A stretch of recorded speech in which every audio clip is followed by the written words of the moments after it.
think one of the reasons I first started actually using it is because I was really interested in outsider art, and so outsider artists, they don't have any really formal education surrounding the materials they're using, and they just have such a raw energy that is so evident in the work, and I was really, really inspired by them. And also I thought it was a very refreshing approach to making work when you don't know something really well, and you can't have expected outputs because the process is unfamiliar to you. So I actually came to working in clay in that respect, because I wanted to remove that control really of the final outcome, because I didn't really know what I was doing. And I just started off using air drying clay, and then slowly I think I really enjoyed the process because it was so physical, and I've done quite a lot of research on it in the process, but I think clay is a really therapeutic method, a very therapeutic and sort of relaxing medium to work with, because clay comes from the earth, and so do we, and just touching it and feeling clay, it has that connection with the earth that was so lost with sort of in digital culture and what we perceive to be a lot of graphic design and illustration now. So I really wanted to go back to those roots, and a lot of the research that I was doing was around sort of historical archetypes and myths, and so to go back to using clay, which is such a primitive medium,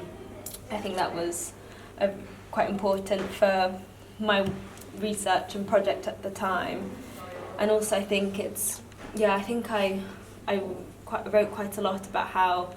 to me, and after researching outsider art and an innate compulsion to create, I realised that my need, the reason I'm doing an art degree is because I love making stuff, and I love producing images and creating images, and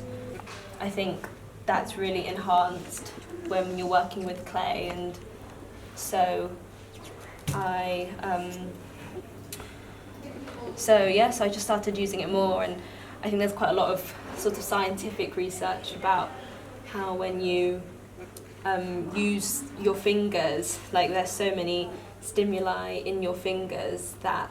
and when you're touching things, it really massages your brain, because all of the sensory connections between the tips of your fingers and your brain, it's a really stimulating, really stimulating for your brain, and I think it's quite good for you. So so I became very interested in that, and the idea of flow, and just sort of creating things for, in a sense, sort of artistic therapy as well as passion, I guess. So and I think I just sort of, even though I don't really know that much, I've learned a lot from just asking people things about ways of working with clay, but it's been quite nice sort of not being on a ceramics course, and none of my tutors really know much about the process, so it's quite nice to just sort of come sort of approaching the medium without any expectation or that much knowledge. I can write my name and that's it, and I can say 1 to 10 in Cantonese, but apart from that, nothing. And so I think sort of, it's the ECJ was it just felt sort of natural to